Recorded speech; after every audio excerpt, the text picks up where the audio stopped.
Issa Adrian ħatamlilna analiżi qasira u xek ta' żewġ kanzunetti minn edizzjonijiet passati tal-festival biex il-pubbliku in ġenerali jkun jista' japprezza iktar il-kelma ġol kanzunetta u biex min jikteb ikun jista' jkollu ideat ukoll ta' kif jista' jtejjeb il-kitba tiegħu. Nixtieq li speċi l-ideat li bdejt insemmi nara kif jaħdmu, daw it-tekniki kif jaħdmu. F'żewġ kanzunetti li rebħu l-Għanja tal-Poplu. Stajt għażilt oħrajn naturalment, ġifieri għażilt dawn għax joffru li eżempji ftit differenti minn xulxin. Waħda minnhom hija L-Uffiċċju tal-Brikkuni tal-2008 u s-sena ta' wara Tal-Aħħar ta' Corazon li kienet kantata ma' Walter Mikallef. Din hija, da ma kontx rajtu fil-fatt, kienet okkażjoni biex naraħ da recording ta' meta li qiegħed online ta' meta kienu rebħu kienu ħadu sen fil-festival u eventwalment rebħuh bil-kanzunetta L-Uffiċċju verżjoni speċi verżjoni akustika biex ngħidlek. Tajjeb, din imbagħad hija l-verżjoni iktar professjonali, bil-filmat, l-atturi. U dan huwa t-test tal-kanzunetta, l-kliem huwa ta' Ingrid Vella. U jinsa nħares biss eżempju qosra lejn żewġ strofi. L-uffiċċju ilni żmien li xbajt, tant li issa qodni drajt. L-istennija għassibtu l-ħadd, it-tieqa tagħti għal ġo x-xaft. Issa, żewġ affarijiet żgħar ħafna. L-ewwel nett il-bażi hija l-vers ta' 8. Ġifieri huwa qed juża primarjament il-vers ta' insa bieħu Malta tagħna mhux għax Maltin faħrek jien, jiġi 7 maħna noddu 8 x'ikollok l-aċċent fl-aħħar, qed juża dik il-bażi. Ma jimxiex kompletament magħha, ġieli għandu 7, ġieli għandu 9, imma l-istruttura in ġenerali hija ta' 8. Naħseb li fil-kanzunetta ftit differenti mill-poeżija għaliex tista' tidħol qabel, tista' tawwal, hemm tekniki li fil-qari tal-poeżija fuq il-paġna ma tistax tittrażmettihom, waqt li fil-kanzunetta hija ħoss fil-fatt u tista' tittrażmetti daw l-isfumaturi, daw il-varjazzjonijiet fuq il-vers ta' 8. Ma l-bażi hija dik. Qed juża l-vers ta' 8 huwa wieħed mill-iktar komuni naħseb fil-kanzunetta Maltija. Eżatt, huwa l-bażi tal-għana Malti, huwa l-bażi ta' ħafna mill-poeżiji tagħna, l-bażi ta' ħafna għannijiet tagħna. Il-vers ta' 8 huwa l-bażi insomma tal-letteratura popolari speċjalment tagħna. Imma ntuża anki minn kittiba kbar bħal Oliver Frigieri illi mbagħad joħloq poeżija verament sabiħa minnu l-vers ta' 8 mhux sempliċement speċi taqbila. Hemm xi affarijiet interessanti. Juża il-rima mbewsa hawnhekk il-liriċista Ingrid Vella, xbajt drajt u mbagħad ħadd xaft. Issa fil-verità it-tieni set, it-tieni koppja ta' kelmiet li jirrimaw ħadd u xaft ma jaqblux fil-fatt. Dik mhix rima, aħna fil-letteratura ngħidu ħafna drabi assonanza, għax għandek rima parzjali, jaqblu il-vokali biss, kieku jaqblu il-konsonanti biss ngħidu la konsonanza. Il-punt huwa iktar ir-relazzjoni li tinħoloq bejn iż-żewġ kelmiet li jirrimaw. Dik tkun relazzjoni interessanti u iktar ma jkollok relazzjoni interessanti bejn dawk iż-żewġ kelmiet, iktar ħatoħloq effett, iktar ħadd anqal ġbijat. Hawnhekk it-tieqa tagħti għal ġo x-xaft hija osservazzjoni illi ma tistenniex f'dak ir-raba' vers. Inti tistenna li se jkompli l-istennija ssibtu l-ħadd u mbagħad tgħid xi ħaġa dwar matul il-ġimgħa. U xi dwejja f'nofs il-ġimgħa insomma hija xi ħaġa. Imma hu mhux ma jagħmilx hekk u jaħsadna jaqbadna fuq sieq waħda ir-relazzjoni bejn ir-raba' vers u t-tliet versi ta' qabel tagħmel sens imma imprevedibbli. Kif idaħħal ix-xaft? U jdaħħal ix-xaft għaliex għandek da sens ta' eluq, ta' nuqqas ta' dawl, ta' isu mina li ma tistax toħroġ minnha. li dik il-metafora li nużaw ħafna speċi meta tkun f'mina u qed tistenna li fl-aħħar toħroġ minna dik il-mina, il-ġimgħa u mbagħad tmiem il-ġimgħa. Hemm ukoll konnotazzjonijiet oħrajn naturalment tat-tieqa u x-xaft. Imma ma jitħolx fihom, jitfaħħomna hemmhekk min irid jaqbadhom naħseb jiena u min irid jara affarijiet oħrajn. Dak huwa sabiħ tal-metafora, dik metafora ġifieri it-tieqa tagħti għal ġo-xaft. Nifhmu x'jistgħu jkunu t-tifsiriet imma ma jbellaħħomniex, ma jgħidilniex kif irridu ninterpretawha, ħalliha f'idejna. Għazzi ta' skoprihom forsi mat-tieni darba tisma' kanzunetta jew mat-tielet darba. U ġieli anki żjed, ġieli, eżatt. U dak is-sabiħ li tara film pereżempju, tgħid il-għamma dil-kelma kif ma nnotajtix, dik ix-xena kif ma nnotajtix, dik l-inkwadratura, dak il-kulur, ma nafx dak il-qattus u d-del tiegħu fuq l-art kif ma kontx innotajtu. U l-istess il-kanzunetta. Għalhekk ma tistax tkun sempliċement stqarrija isa stqarrija l-istampa li tibgħat lill-gazzetti u lill-xandir li trid tkun kemm jista' jkun ċara, bil-maqlub hawnhekk trid tkun kemm jista' jkun suġġestiv, toffri possibilitajiet differenti. Mbagħad din l-istrofa li hija ġenjali, verament ġenjali, li kont bdot ajruplan omri nqatta indakkar is-sħab minn hemm ħadd it-titlu tiegħi.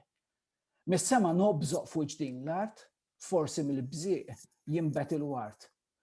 Hawnhekk qed jagħmel xi ħaġa Mario Vella tal-Brikkuni illi jagħmel tista' tgħid fl-albums kollha li kiteb il-lirika għalihom.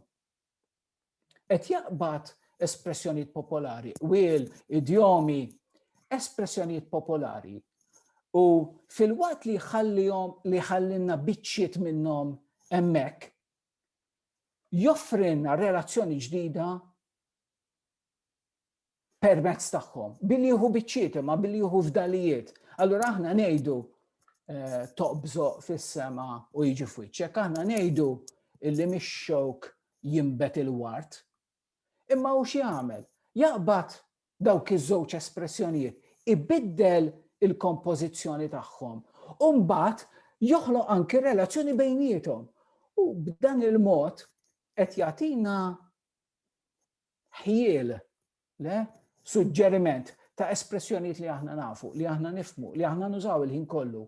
Imma iddaħħal fihom, jinjetta fihom speċi elementi ġodda, possibilitajiet ġodda, emozzjonijiet, ideat, assoċjazzjonijiet ġodda. U naħseb hemmhekk joħloq verament affarijiet sbieħ.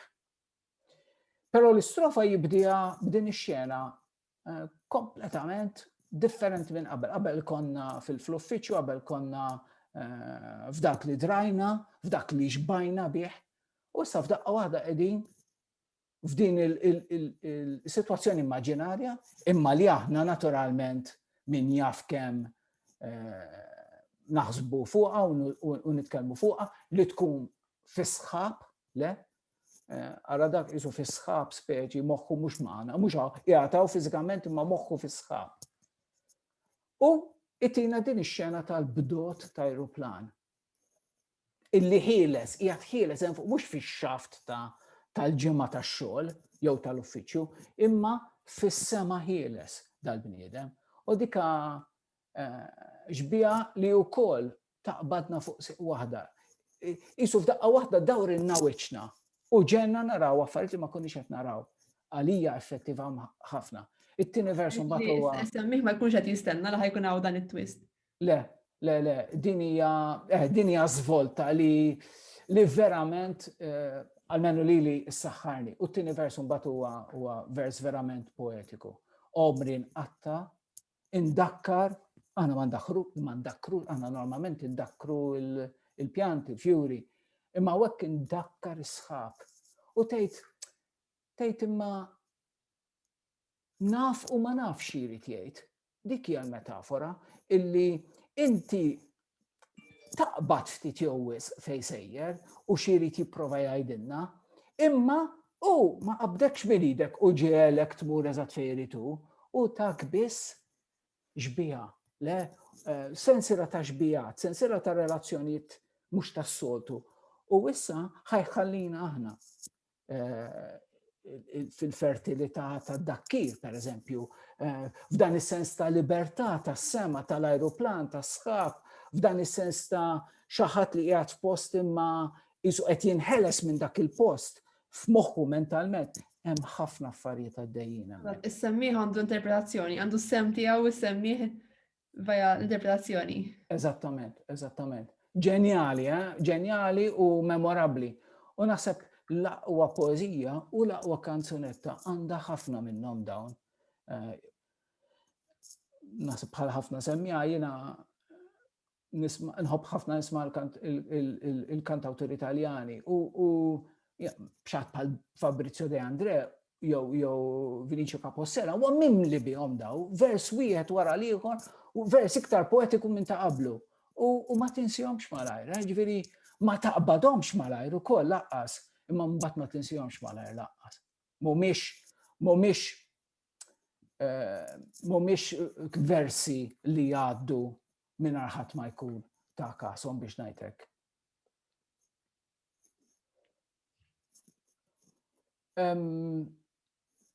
U mbagħad hemm ukoll naturalment il-mod kif isemmi l-bżieq u l-wart fl-istess kien. Hemm tensjoni bejniethom daw il-żewġ kelmiet, speċi f'kanzunetta ħassem il-bżieq. Il-bżieq mhux ħaġa kera, mhux ħaġa li aħna nitqazzu, imma l-bżieq huwa l-ħajja, il-ħajja hija magħmula mill-ara u mill-bżieq u minn ħafna tbatija, minn ħafna dwejja, minn ħafna affarijiet li inti trid tneħħihom minn ġo fik. Waqt li l-wart huwa dak li toqgħod daqsxejn il-bot minnu u tosservah. U jġibhom flimkien daw żewġ affarijiet. Naħseb l-istess ġenjali u memorabbli fl-istess ħin. Fl-istess ħin nixtieq ngħaddi kumment illi ġieli jgħaddi ħadd ieħor ukoll fuq l-aċċenti. Ġifieri aħna meta nużaw kelma bil-Malti, dik il-kelma għandha l-aċċenti tagħha, l-aċċenti naturali tagħha. Aħna ma ngħidux omri, aħna ngħidu omri. Aħna ma ngħidux qatta, aħna ngħidu inqatta. Aħna ma ngħidux jimbet, imma aħna ngħidu jimbet. Issa, fil-kanzunetta il-kantanti ġieli jilagħbu b'dawn l-aċċenti, għax kultant ikollhom bżonn aċċent fl-aħħar tal-kelma, waqt li l-aċċent naturali tal-kelma qiegħed band oħra. U għax il-kanzunetta tkun sabiħa, għax il-vuċi tkun sabiħa, għax il-kelma toqgħod tajjeb f'posta, ma nagħtux każ ta' dik il-bidla mill-użu naturali tal-kelma. Imma naħseb il-kompożituri, naħseb l-awturi jridu joqgħdu attenti li ma jagħmlux iż-żejjed din, ġilli dan il-joker li għandhom fida u speċi ma jlabux il-ħin kollu, għax imbagħad il-lingwa tibda tinħass ftit falsa. Naħseb li waħda mir-regoli hi b'mod ġenerali li żomm il-kelma kif inhi, tuża bil-mod naturali tagħha. Li naturalment ma jfissirx li ma tistax tesperimenta tbiddel u l-bqija. Imma naħseb li li mhijiex il-kelma kif ngħidu aħna normalment.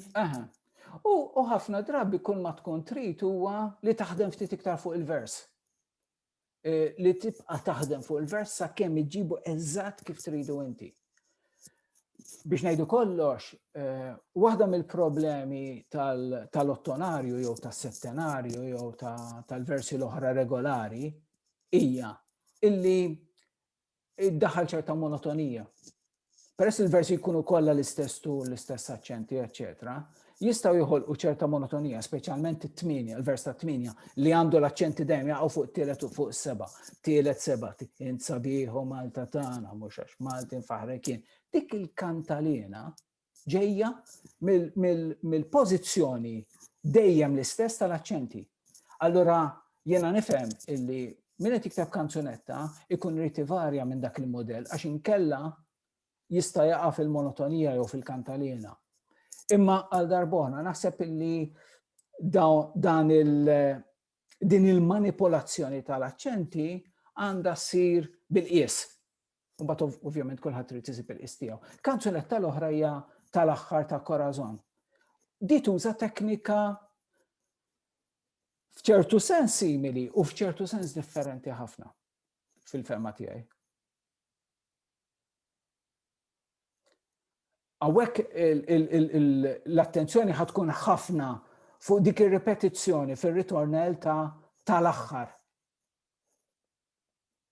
Mela, ħanaqbad biss l-ewwel żewġ partijiet, żewġ strofi u żewġ strofi.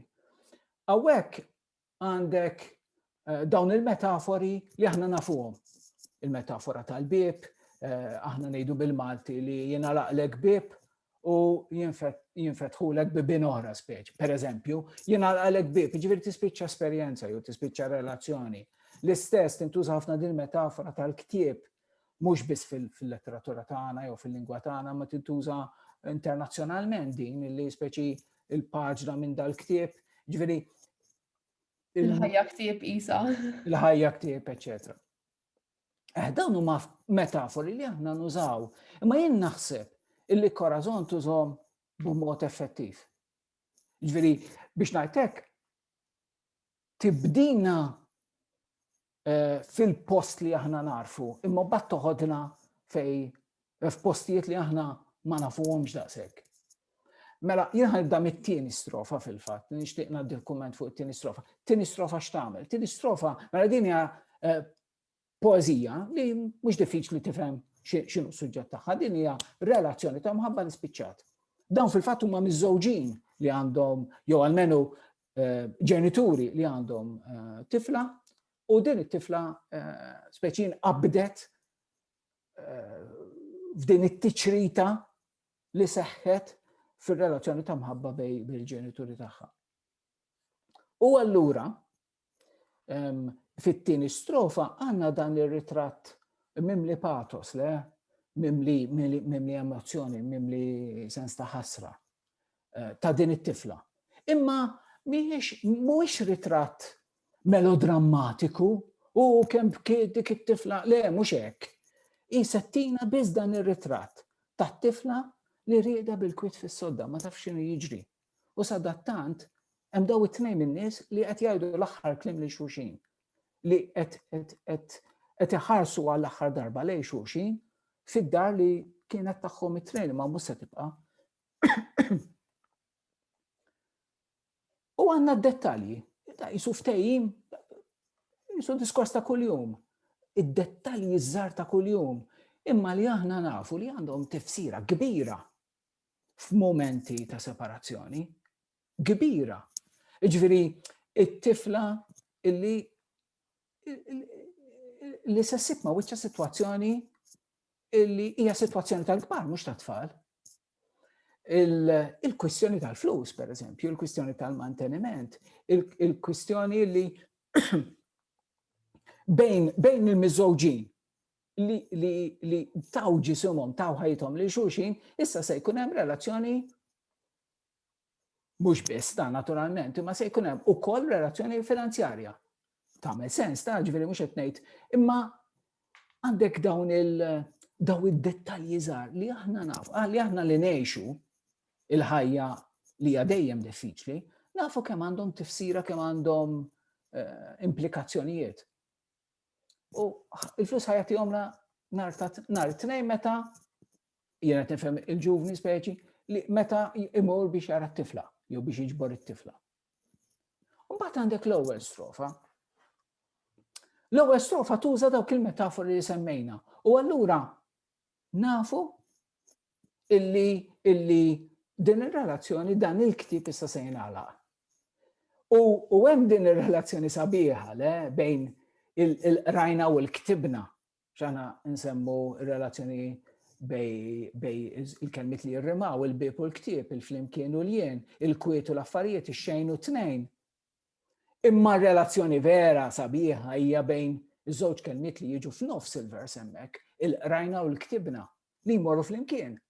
Il-rajna u l-ktibna jikkumplementaw il-xulxin bħal tnejn min-nies li u għandu karattru moti, għandha karattru moti ieħor u jikkomplementaw xulxin. Li għandu interessi moti, għandha interessi moti ieħor u l-istess joqogħdu flimkien bħal qari u l-kitba, jew il-kitba u l-qari. Dan huma wħud mill-elementi li tiskopri ma tisma' l-kanzunetta aktar minn darba waħda. Għax forsi l-ewwel darba ma tagħtix każ li tkun qed tħoss l-emozjoni tagħhom imma affarijiet qed tiskoprihom aktar tard. Eżatt, Ingrid, ġifieri qed perfett inti, ġifieri inti il-kanzunetta, il-kliem il-kanzunetta qed imussulek qalbek. U qed iġorruk magħhom. Imma mbagħad biex tara x'qed tagħmel il-kanzunetta biex iġġorrok magħha, titoqgħod pass lura u toqgħod tosserva. Isek ix-xjenzjat jew xjenzjata li qed tosserva l-affarijiet b'oġġettività u kważi mingħajr emozzjoni biex ngħidlek. U mbagħad hemm ir-ritornel l-aħħar punt tiegħi. Ir-ritornel li antiċipajt li semmejt qabel li fih għandek din ir-repetizzjoni. Tistaqsinix indirizz m'għandix jekk jogħġbok tfittixnix araw kemm tista' tkun effettiva s-rima. Dawn mhumiex kelmiet li qatt ma poġġejnihom flimkien frima, imma hekk jieħdu tifsira verament qawwija għax b'kelma waħda qed Corazon hawnhekk l-awtriċi b'kelma waħda qed taqbad sitwazzjoni. Tistaqsinix. Indirizz m'għandix, mhux se ntihulek, forsi għax m'għandix fejn immur, forsi għax ma rridx intihulek, forsi għax jekk nagħtik l-indirizz inti tista' tiġi tfittixni u jien ma rridx. U jekk jogħġbok tfittixnix, għamilha ċara, hawnhekk mhux biss għandek ir-rima, imma għandek ukoll il-vers li jitwal kull darba. Tistaqsinix, kelma waħda, żewġ kelmiet, 3 kelmiet. U xi jfisser dan? Ifisser illi il-tuħ huwa totali. Illi din l-istqarrija tiegħi hija verament stqarrija tal-aħħar. Tistaqsinix, indirizz m'għandix, jekk jogħġbok u innotaw il-pulitezza kważi ironika hemmhekk. Għax inti meta qed tiksira għal dejjem ma' xi ħadd, ma toqgħodx tuża il-jekk jogħġbokijiet. Għalhekk jekk tużaha ġifieri, jekk jogħġbok għandha ċerta rabja fiha. Le? Jista' jkun li qed tintqal din interpretazzjoni tiegħi, suġġettiva. Jista' jkun li qed tintqal b'ċerta kif taqbad tajt, rispett. Jekk jogħġbok tfittixnix, biex tuħux għalik imma tfittixnix. Dik tkun interpretazzjoni oħra. Imma aħna nafu li fil-ħajja daw il-jekk jogħġbokijiet jistgħu jintużaw bil-modi differenti li qed insemmi. U mbagħad għandek it-tieni parti. Hawnhekk fil-fema tiegħi dik ir-repetizzjoni ossessiva, isa ossessiva tal-espressjoni tal-aħħar tikseb tifsiriet ġodda, implikazzjonijiet ġodda, assoċjazzjonijiet ġodda, emozzjonijiet ġodda, possibilitajiet ġodda. Xi ġifieri tal-aħħar? Tal-aħħar, inti tal-aħħar hija l-aħħar kelma li ħanajdlek. Tal-aħħar l-aħħar darba li se narak. Imma dik l-iktar frażi effettiva jekk inti trid tispiċċa relazzjoni jew timmarka tistabbilixxi tmiem ta' relazzjoni. Le, il-frażi hija ftit stramba hawnhekk f'dal post, f'dil istorja. U iktar ma tkun mhux tas-soltu stramba, iktar tkun effettiva fil-ferma tiegħi, għax iktar tqanqal il-kurżità tagħna, l-interess tagħna, iktar iġġenna naħsbu fuqha u nagħtu każha.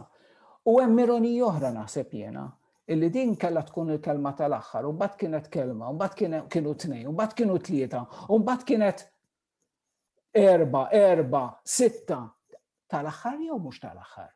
U hemm fattur ieħor. Hemm il-mod kif tal-aħħar issir dal-aħħar. U tittoqgħod attenta għalija dik il-bidla żgħira x'int tista' jitmarrajt għatajt tal-aħħar sa fl-aħħar. Imma u probabbilment jien niftakar ċerissim ma kontx innotajta.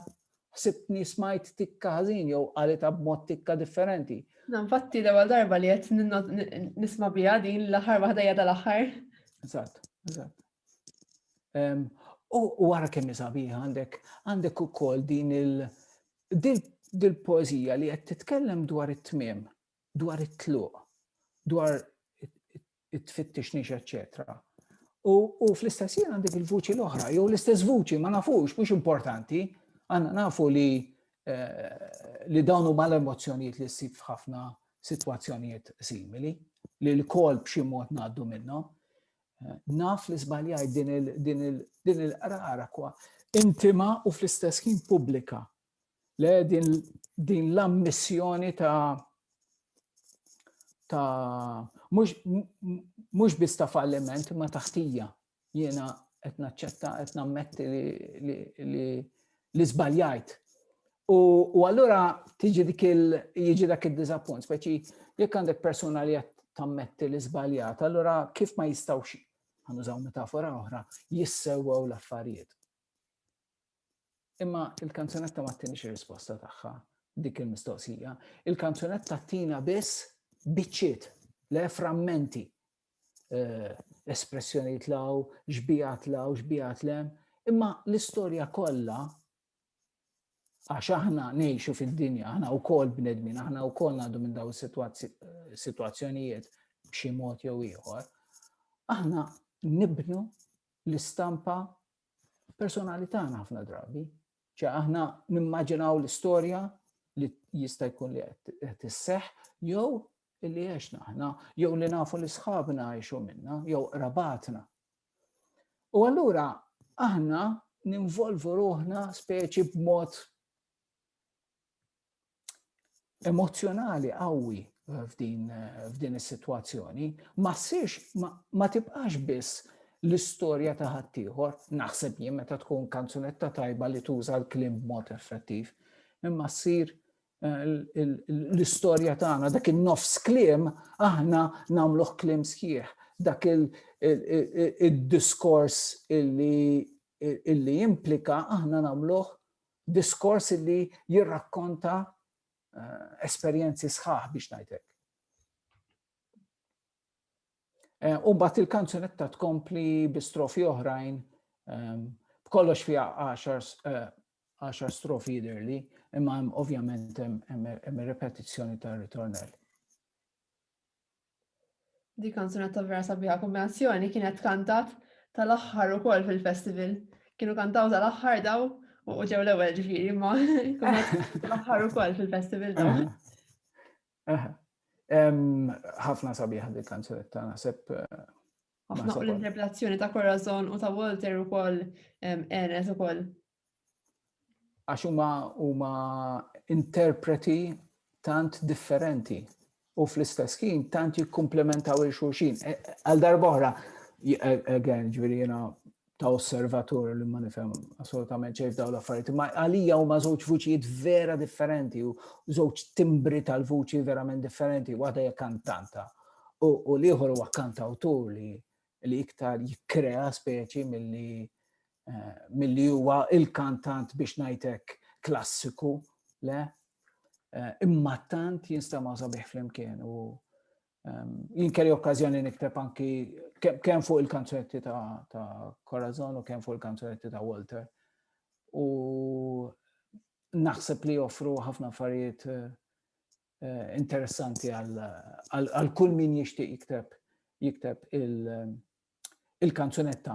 Imma la darba għandna l-kodba qudiemna u hekk f'din l-aħħar slide, naħseb li l-ispirazzjoni ewlenija trid tiġi minn dawk li huma l-malmin il-kbar tal-kelma li huma l-poeti fil-fema tiegħi. U f'Malta llum qed tinkiteb ħafna poeżija sabiħa minn ħafna poeti żgħażagħ illi żgur min qed jisma'na sema' bihom jew qara x-xogħol tagħhom jew sema' x-xogħol tagħhom. U allura naħseb għad-daqs illum m'għandna l-vantaġġ li nistgħu naqraw poeżija verament sabiħa mill-bidu tal-letteratura tagħna sal-lum. U hemm naturalment miniera sħiħa ta' poeti u ta' poeżiji miktubin barra minn Malta li jistgħu joffrulna ħafna xbijak, ħafna emozzjonijiet, ħafna esperjenzi li mbagħad aħna nistgħu nesperimentaw anki bihom bil-mod tagħna fil-poeżiji kanzunetti tagħna. Prosa ġifieri biex nagħlqu għadin ngħidu li wieħed mill-modi kif jista' wieħed itejjeb il-kitba tiegħu hija billi jesponi ruħu għal diversi kitbi differenti, sewwa jkun espost għal diversi idejat differenti għal kif titħaddem il-kelma. Eżatt. Sewwa jġib idejat minn hemmhekk. U speċjalment kunu konxi tal-kelma, dejjem konxi tal-kelma. Grazzi ħafna, Prof, tal-li sibt il-ħin tiegħek u dom tawwek, ġifieri għamilt analiżi pjuttost dettaljata ta' daw żewġ kanzunetti li baqgħu famużi ġifieri magħna. So, grazzi minn ġdid. Grazzi lilek, Ingrid, u tax-xogħol li qed tagħmel inti u tax-xogħol li qed jagħmlu nies kollha involuti fl-Għanja tal-Poplu u anke fl-iżvilupp interessanti tal-kanzunetta f'Malta. Dawk kollha li huma involuti f'dan l-iżvilupp. Grazzi u ċerta li din it-taħdita li għamiltilna inti ħatejna biex napprezzaw iktar il-kelma fil-kanzunetta. So, grazzi, Prof. Grazzi lilek.